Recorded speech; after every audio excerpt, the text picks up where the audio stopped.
All aboard! Ladies and gentlemen, boys, girls, from fans of all ages, I am Beast Mike. You have now arrived in my train of thought. Let's talk about Week 18, and I'm going to do this a little differently than normal. Instead of going chronological order, I'm actually going to do this in order of divisional importance, meaning, since every game was a division rivalry game, I'm going to kind of bracket them in terms of least important division to most important division and go from there. The only exception being the AFC North, since they settled all family business on Saturday. Let's go to the Hard Knocks games before we go any further. Okay, this was as straightforward as it possibly got. The Ravens and the Browns played a game that just made sense. Cleveland's terrible, Baltimore's good, Baltimore made good plays, and Nick Wiggins picked 6. I think they tried a little too hard to make Lamar look spectacular in order for his MVP push, but they did enough. They did what they were supposed to do, which was handle business, get the dub, win the AFC North. That was the modus operandi for the Ravens. For the Browns, it was to suck, and they did suck. So, good work. They at least got a touchdown to go into the offseason with. Cleveland got a very high draft pick, and they also got some unfortunate news on the Deshaun Watson front. He re-tore his Achilles, so he's probably not playing in the 25 season. Cleveland, you have been gifted a second chance. Do not botch it.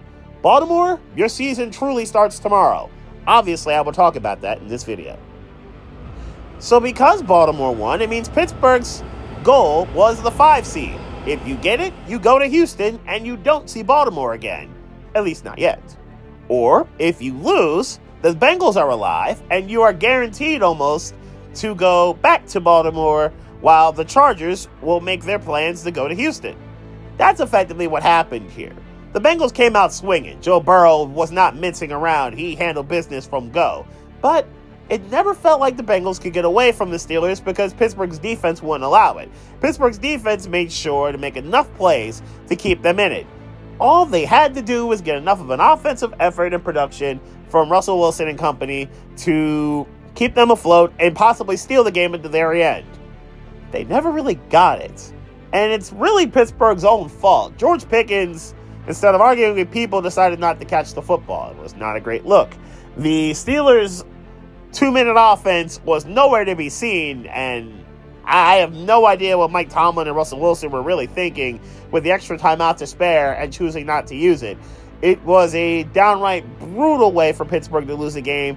They really could have stolen. Cincinnati was probably the better team. Trey Hendrickson was an absolute menace. And the Steelers lose, so now the Chargers have control of the 5 seed, which we'll get to in a little bit.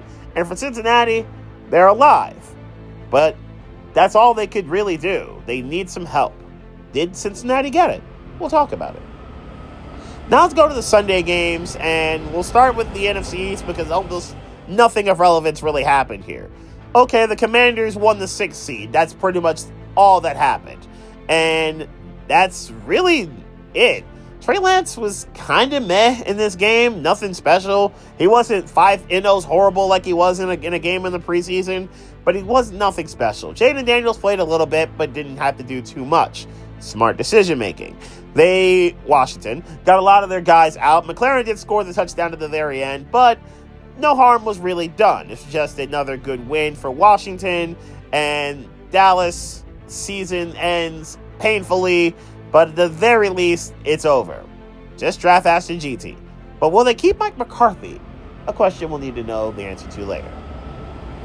Nothing of note really happened with the Eagles and the Giants game because they decided to sit Saquon and the Eagles did. They didn't play anybody really, and it just kept it pushing. They treated it as a bye week. Yet somehow they still won because they're like that. They tend to beat the Eagles.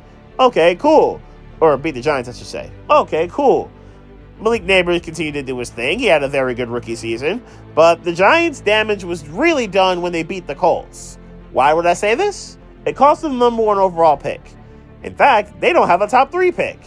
Because of the events that happened with Cleveland losing out, and because of teams I'm going to talk about in a minute, the Giants are going to end up picking 3rd in this draft.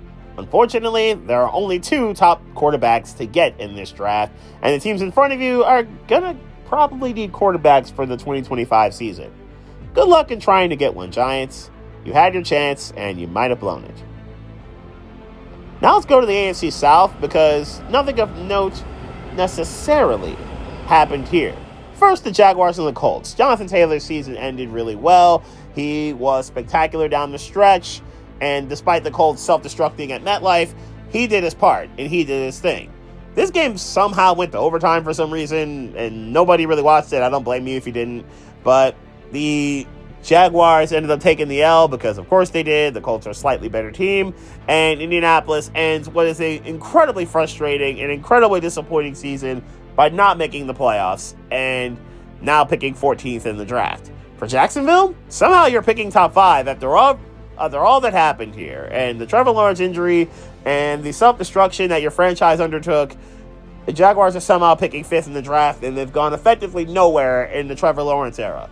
Doug Peterson got fired. Somehow Trent Baalke did not, which is kind of weird. People don't seem to be happy about that.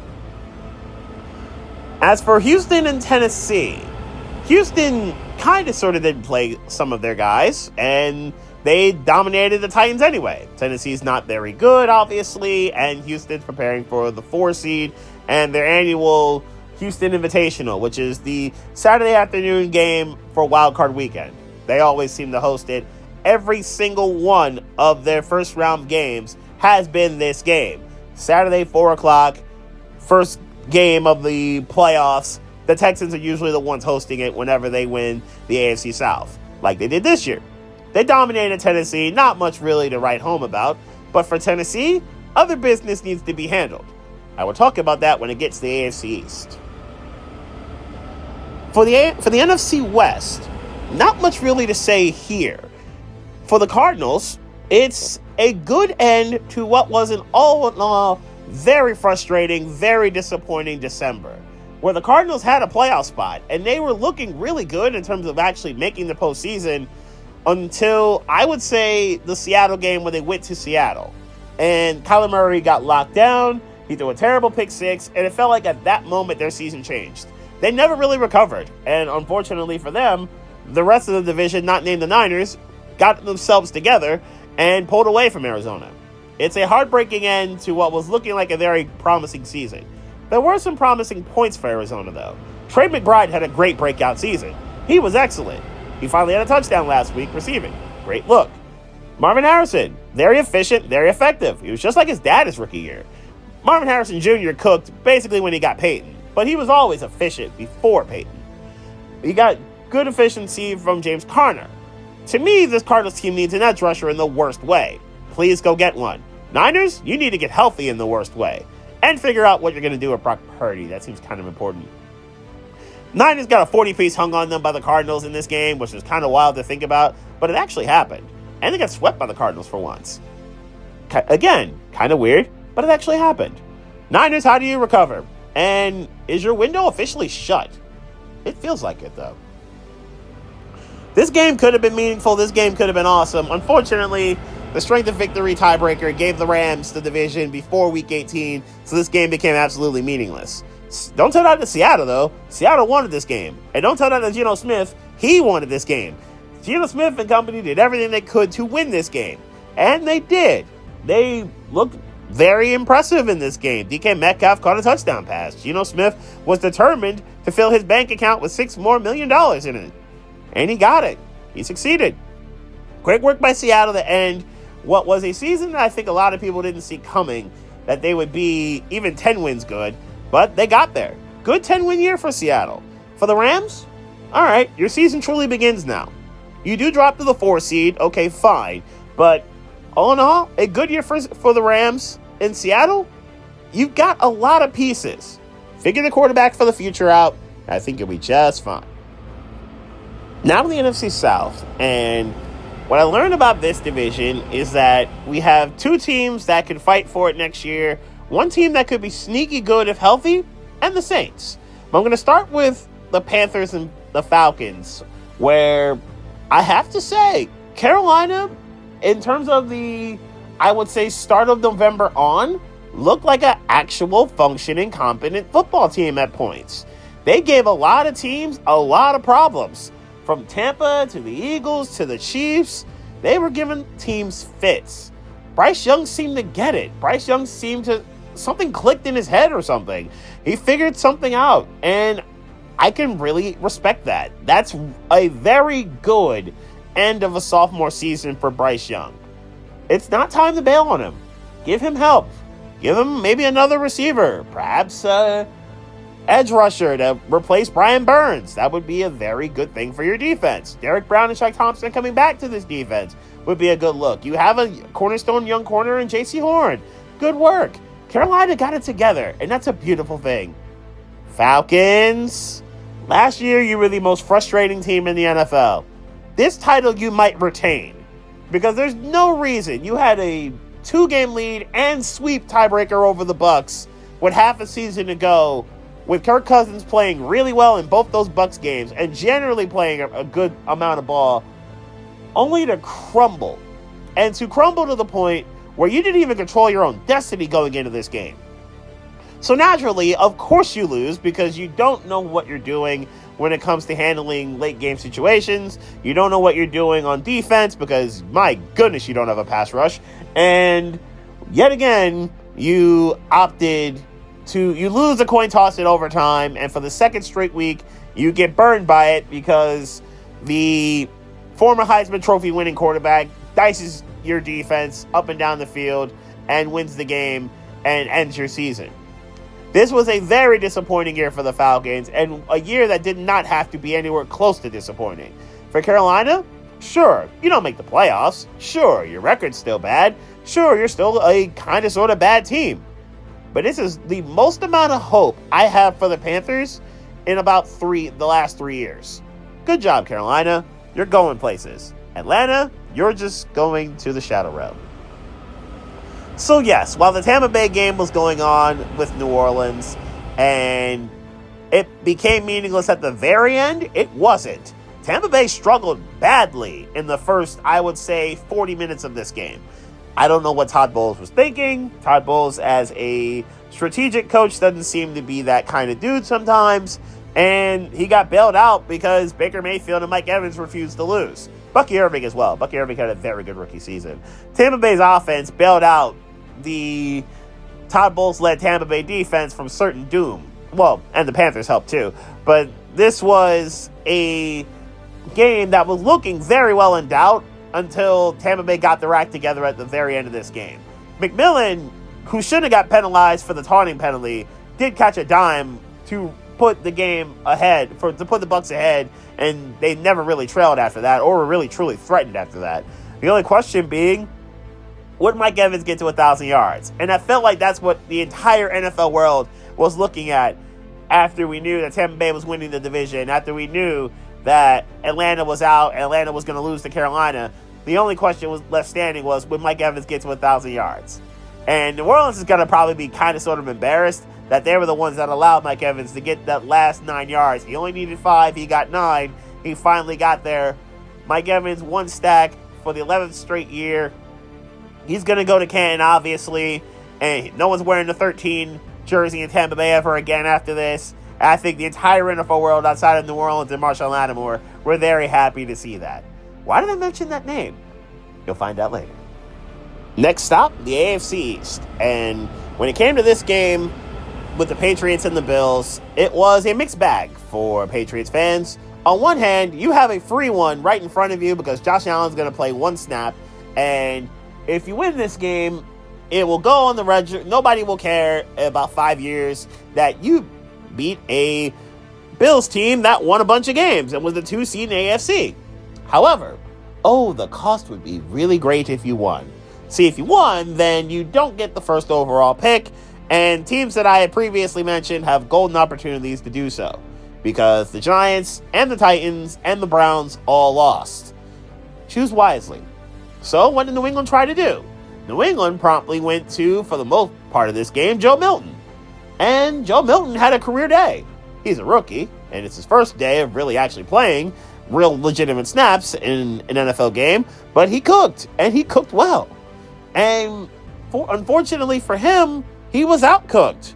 Mitch Trubisky and the Bills somehow still got it together and still took care of business and made things happen with their backups basically playing the entire game. Buffalo still ends up winning the game. And with this win, it was hilarious because Patriots fans were trying so hard to lose. They understood the assignment. They know if they lose, they get to have a king's ransom upon trading the number 1 overall pick. Instead, that does not happen. Buffalo did the funniest thing ever and actually lost to their op in a meaningless game. Buffalo still the 2 seed. Everybody knew this. But the Patriots' cost of actually winning this game is far greater than Buffalo's cost of losing it. The Patriots now fall to the 4th overall pick, and with that, the Tennessee Titans have officially become king of the zombie tier. Tennessee will be the 1st overall pick, a team that did need a quarterback because Will Levis, yikes. He did have that amazing touchdown pass, but Will Levis still yikes. And Tennessee can get their choice of Cam Ward or Shedeur Sanders. Cleveland gets the 2nd pick and somehow lucked into it, despite how bad the Deshaun Watson contract still is. They still got the 2nd pick. With that, they get the opposite. They get whoever Tennessee doesn't take. The Giants end up as the 3rd pick, so that's Travis Hunter. So now, not only did the Patriots lose all control of the 1st overall pick, trading it would be kind of sort of meaningless because the first 3 teams ahead of them are going to take the 3 best players in this draft. Oof. A terrible win for the Patriots. It's got Patriots fans and people in 6 states very much in shambles. It's got people in Nashville celebrating. It's got people in Cleveland finally getting a second chance to right whatever destructive wrong they caused. And the Giants can get Travis Hunter. So, yep, New England enjoy Kelvin Banks, I guess. Buffalo, just get ready for round 1 of the playoffs. Your yearly game against a really overmatched quarterback. Miami's just trying to get in the playoffs. And I'll get to the Denver game in a sec, but when it came to this Jet game, it really came down to the 2nd quarter. The Dolphins and Jets kind of sleptwalked through the first, and Miami's offense, even though given golden opportunities, once by Aaron Rodgers immediately, once by a long run by Devon Achane, had a golden opportunity to go up 14-0. They only went up 6-0. Aaron Rodgers got his act together in the 2nd quarter, and the Dolphins self-destructed. Turnover after turnover after turnover after turnover. Miami had a bunch of them in this game. They had 4 of them. And Snoop Huntley, who had a very good game against the Browns, had a very bad one against the Jets. He had 3 of the 4. And although Jonnu Smith fumble happened in the second half. But it was a very bad day. A terrible day for the Dolphins. And Aaron Rodgers cooked and proceeded to shred what turned out to be a top 10 defense, which is surprising. Anthony Weaver did a very good job this year. Anyway, this was a destructive loss for Miami and a really disappointing one, but considering the Jets are as bad as they are. Miami will be out of the playoffs. This is the first losing season in the last 5. Mike McDaniel staying is fine. People are not a fan of Chris Greer staying. Me personally, I think he should stay. He's generally drafted fairly well. This was a very good free agency class. I think he should have the opportunity to atone for his misdeeds and his mistakes. What are they? Get that offensive line right. Get a QB2. You must do both because they cannot have a season like this with all this talent next year. Otherwise, I think Stephen Ross said it as much in this statement. Get it right or get out. It's pretty simple to me. Jets, take your 5th win and run, I guess. Whatever. You lost a pick in the draft or something. It's not really that consequential of a win for you. Raiders screwed themselves out of the 1st overall pick by winning 2 straight games. So this game with the Chargers became relatively meaningless for them. For the Chargers, Pittsburgh gave them a golden opportunity to go to Houston as opposed to Baltimore, where they weren't beating the Ravens, but they could very well beat the Texans. They battered the Raiders and understood the assignment. The Raiders needed to lose to stay in the top 10 in the draft and get as big a pick, as better of a pick as humanly possible based off of what they did the previous 2 weeks. Everybody understood the assignment. The Raiders were bad, not named Brock Bowers, first team All-Pro. The Chargers were good. They handled their business. And the Chargers are now going to Houston as opposed to going to Baltimore. So there will be no Harbaugh unless there's an AFC Championship game or there's chaos in round 1 of the AFC Wildcard round. Raiders are in the top 10, but they've completely botched their whole situation. Antonio Pierce kind of got a raw deal because what was he supposed to do with a roster this bad? And he probably should have been hired in the first place, but they had to fire him. They didn't have a choice. This was just not a good year for the Raiders at all. Nothing went right, and now they got some things to figure out. Let's go to the most consequential game outside of the NFC North. It's the Chiefs, it's the Broncos, and it's the Chiefs deciding not to really play anybody. They didn't play any of their main guys. They didn't play a lot of their second-tier guys that were of consequence and of relevance, and it showed. Carson Wentz was an abject disaster. This was a beating pretty much the moment Kansas City got off the bus. Denver got a free win, and they knew what to do with it. I think we should have known that this season was over for the Bengals and Dolphins. Well, the Dolphins lost, but we should have known this season was over for the Bengals when you got the triple deflection, which led to a touchdown. In past Broncos years, that's probably picked off. And because this just happened to be Denver's year to make the playoffs this year, it's a touchdown. Denver wins, gets a free one. They took 3 opportunities to get to the playoffs. They do get it on the third one. Third time is indeed the charm. Broncos are in the playoffs as the 7th seed. Their prize? They're going to Buffalo, which is probably not ideal, but it's better to have an 18th game in a season than just have 17. Denver, your drought in the playoffs is over. Congratulations. Kansas City, no skin off your nose. It's 15-2, but no one's going to care about this too. So if anyone asks, it's 15-1, and you gave Denver a free one, you were charitable. Call it a tax write-off if you need to. We'll see you next week. Now let's get to the main event, the NFC North and the Bears. But let's talk about it. Packers, Bears, and because Washington won, this game became kind of meaningless for Green Bay in a sense of getting the 6th seed, and it turned into, can we just keep the streak alive, Packers-wise, against the Bears? They almost did. Caleb Williams somehow didn't get sacked anywhere near as much as we're accustomed to, which is rather unfortunate. Green Bay did make a lot of mistakes, some of them on special teams. It was not flowing well. They allowed a kick return. They had a fumble on special teams, the Packers did. And even with all of that, Green Bay still almost won. They made their run even without Jordan Love in the second and third quarters of this game, and they got a lucky break with the DJ Moore fumble down the stretch of this game, and it felt like, okay, Packer magic against the Bears is going to carry the day and carry them through. They get a field goal to take the lead. All they needed was a stop.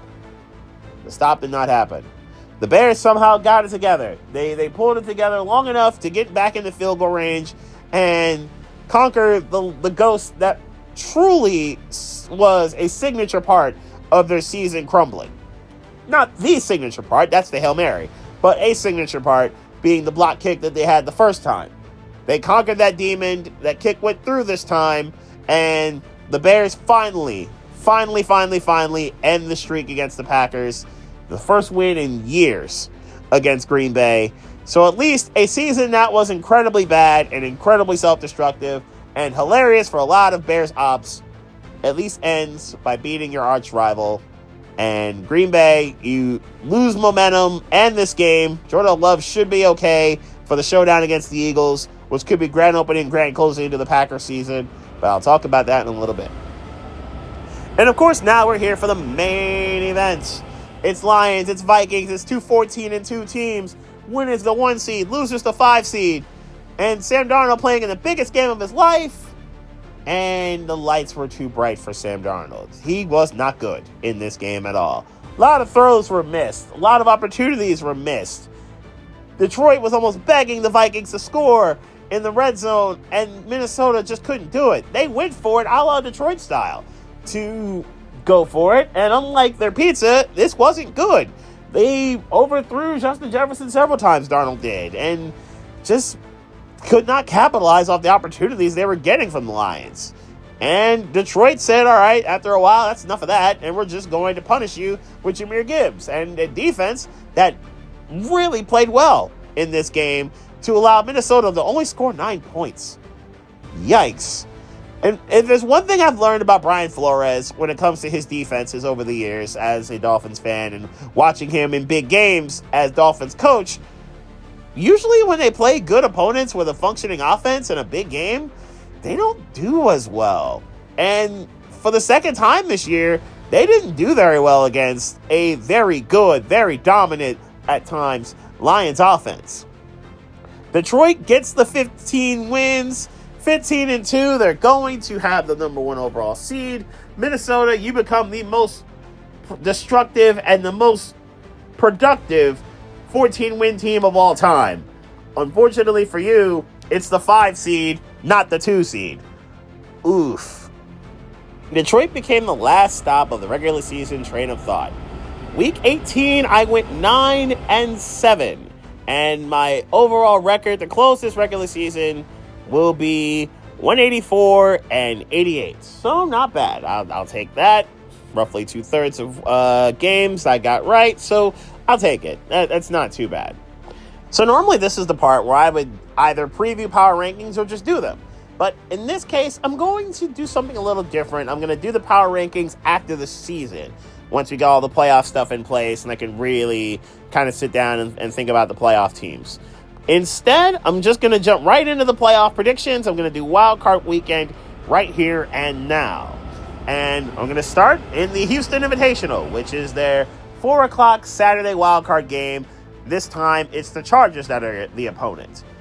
When it comes to this Texans team, I think promising, yet it feels like they took a step back here. They, obviously, C.J. Stroud did not take the jump that a lot of people thought he would, where he looked like a top 10 quarterback immediately, and he kind of sort of settled in maybe to 15-ish, top 15-ish, 12 to 15. I think Stroud's still good. I think he is still capable. I think the offensive line in front of him, not named Larry Tunsil, is atrocious. And it affected Joe Mixon to some degree, although Mixon, I thought, had a good year. I thought Mixon kind of slowed down the stretch, but generally a good year for Joe Mixon as well. For the Chargers, I think coaching is the obvious name of the day here. This is a largely similar team to the ones that Brandon Stokely had. Well, sans Keenan Allen and Mike Williams. But they seem to get it together when it comes to great coaching, and they're efficient, and they play good, hard-nosed defense. Mack and Bosa are healthy. Derwin James is healthy. They know what they're doing on that side of the ball. And offensively, they're a run first, but they have Justin Herbert, who a lot of people are going to give the headlines to. Ladd McConkey has been a very efficient receiver. I do think the Chargers still need a number 1 guy because Quentin Johnston has occasional hands, and when they don't show up, it is deflating for that offense. This one's a tricky game to me because everything in me says, okay, the Chargers are the better team. Houston's been kind of fugazi and only are here because they're in the right division. Yet, somehow, they match up, I think, a good matchup here against the Chargers. Why? Derek Stingley's an excellent corner. Had an all-pro season. And we have Kwame Lassiter, who on the other side of him is a very effective, efficient player as well. The Chargers really haven't beaten anybody outside of the Broncos. That's another real concern to me. The interesting matchup I'm going to look at is Danielle Hunter and Will Anderson versus those 2 tackles, Joe Alton and Rashawn Slater. I'm really much looking forward to it. Can Hunter and can Will Anderson and can the Houston pass rush cause havoc for Herbert? And obviously, how does Houston match up with Ladd McConkey? Will they have Kwame Lassiter shadow him at points? Will they have Derek Stingley Jr. shadow him at points? Will either of them line up in the slot against Ladd McConkey? What do they do against him? That's something I am much looking forward to. I'm actually going to go with the upset here. This was a tough one to pick, but something about this game for the Chargers just doesn't sit right with me. Houston 24-21, and I don't feel great about it, but I feel like Houston's pass rush is going to be able to get home, and as long as Stroud has just enough time, I think Joe Mixon and company can get some things done. Both these teams, either of these teams, no matter who it is losing in Kansas City next week. But I think they will, I think it'll be Houston that gets that honor, not the Chargers. Baltimore-Pittsburgh round 3. And it feels like both the first 2 games are entirely different games. Round 1, Pittsburgh took care of business. Round 1, Lamar Jackson was mortal, to be honest, against the Steelers. And the Baltimore offense was mortal against the Steeler defense. Round 2 was not that. Lamar Jackson got it together. Derrick Henry cooked. The Ravens defense did what they needed to do and got a devastating pick 6 by Marlon Humphrey to close it out. And the Steelers have never really recovered from what's been a disastrous December. This feels like that's what this game needs to be. Baltimore, just take care of business and send Pittsburgh home. Because this is ugly. The Steelers' last 4 or 5 weeks of the season They really were 8-2, by the way, this Pittsburgh team was. They were 10-3, by the way, this Pittsburgh team was, and have been an abject disaster since. Yes, this is against the Ravens, the Eagles, a hard-charging Bengals team, and the Chiefs in between, but this was still a very disastrous end of the year for the Steelers, and I think this needs to be put to bed immediately. Lamar Jackson, Derrick Henry, go get your playoff win together. Baltimore handles business. Give me 27-17. Baltimore takes care of business. This is another annual invitation, similar to the Houston one. What am I referring to? It feels like every year in the wildcard round, Buffalo hosts a quarterback that's over his head, or overmatched, or overcooked in the Josh Allen era. How do I know this? Well, we'll start this with the 2020 season. They faced Phillip Rivers. Phillip Rivers was pretty cooked and overmatched, and it still came down to the last play. Indianapolis made a bunch of mistakes early, but they were able to get it to one play and couldn't make the play. Buffalo won. The next year, Mac Jones, who we all knew was overcooked and overmatched, the Bills didn't punt. And that was Josh Allen's magnum opus, until the following week when he had his magnum opus and a loss. The next year was Skylar Thompson, and Miami had a real shot to win that game. Some bad mismanagement and a couple of bad turnovers later on in said game, and Buffalo was able to escape before Joe Burrow put them in their place. And then last year, we got Mason Rudolph, who we knew was overmatched, and we knew the Steelers were overmatched, and Buffalo took care of business. Josh Allen had a long run in there, and then the following week they lose to Kansas City. But this has been the annual invitation. They face quarterbacks who are badly overmatched. And Bo Nix is probably no different. Is Nix the best of these quarterbacks in question? Yes. But they're still overmatched because it feels like Denver's just happy to be here. I don't get the sense that the Broncos go any further here than this game. Denver hasn't beat anybody good either. They don't even have the Chargers wins. I can't even count Kansas City as a good win because Kansas City didn't play anybody. Ultimately, there's no shame in Denver losing this game. They are ahead of schedule. Their defense is good, but I don't know if good enough to deal and contain Josh Allen unless he self-destructs like he did in the game last year against the Broncos in that Monday night game where there was a whole lot of chaos. It was a wild, wild game.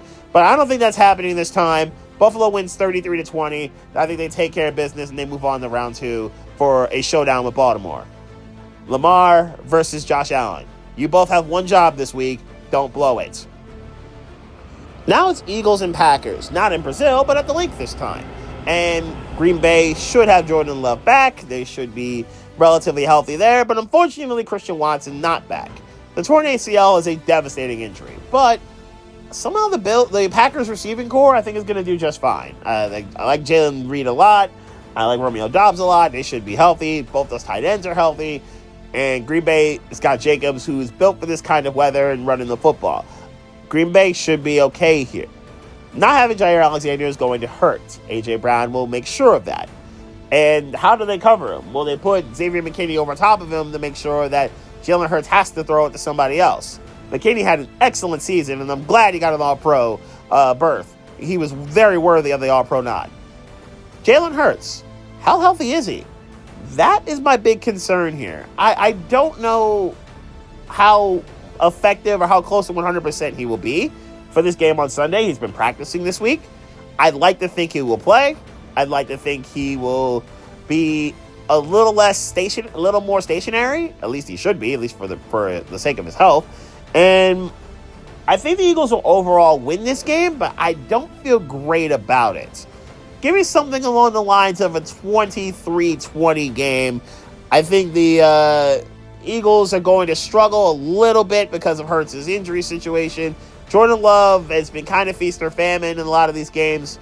I think the Eagles' defense is good enough to keep Jordan Love at bay, and they get a late turnover to close it out. So give me 23-20 Eagles.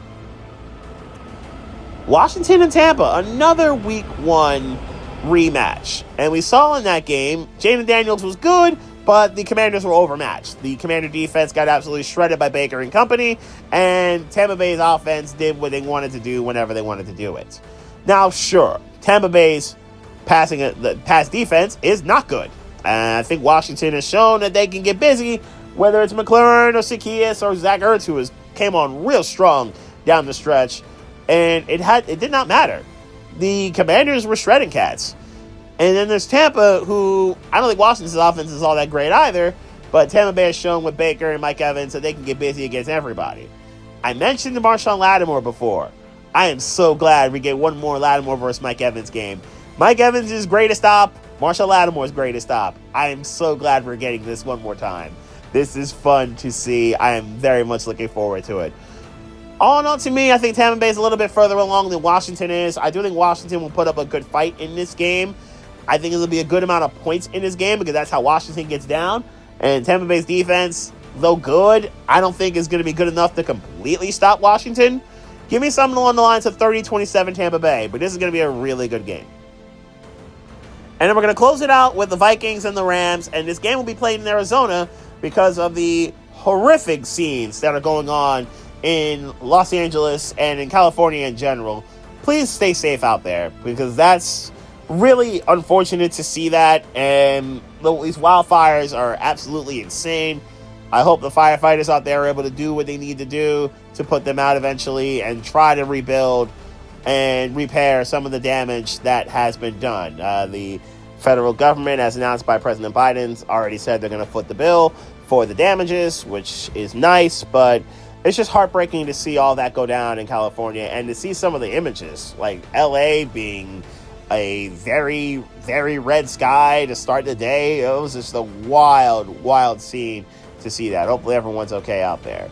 And unfortunately, it robs the Rams of a true home playoff game. They have to go to Arizona to take care of business. And good on the Cardinals, by the way, for allowing the Rams, I believe it was, to use their jet to get to and from, or to use their jet for supplies. It was one of the two. Good on the Cardinals for that. But in any event, this is going to be a really fun game and a good rematch for what happened earlier this year. We saw that the Vikings have 3 losses on the year. 2 of them are to the Lions. This is the other one. The Rams took care of business because their defense was able to, and their offense was able to out-scheme Brian Flores. Remember what I just mentioned. I literally just mentioned that Brian Flores against high-end offenses does not look great. And the Rams have one of those when they're fully intact. They're going to be rested, and they're going to be ready to go, even though the game's in Arizona, not in LA.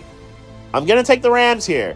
I'm going to take the Rams 34-27. And what I think will be a very fun game, but I think McVay is better than Kevin O'Connell, but not by too much. And I like Stafford a whole lot better than Darnold. I do think Darnold will show up. I just don't think he'll be good enough to take care of business in this game. So there you have it. Those are my playoff picks for this week. I'm going to go one more time in order. Houston upsets the Chargers. Baltimore beats the Steelers. Buffalo overwhelms and overmatches the Broncos. Eagles survive and advance against the Packers. Give me Tampa Bay to beat a game Commanders team. Give me the Rams to beat the Vikings despite it not being a true home playoff game.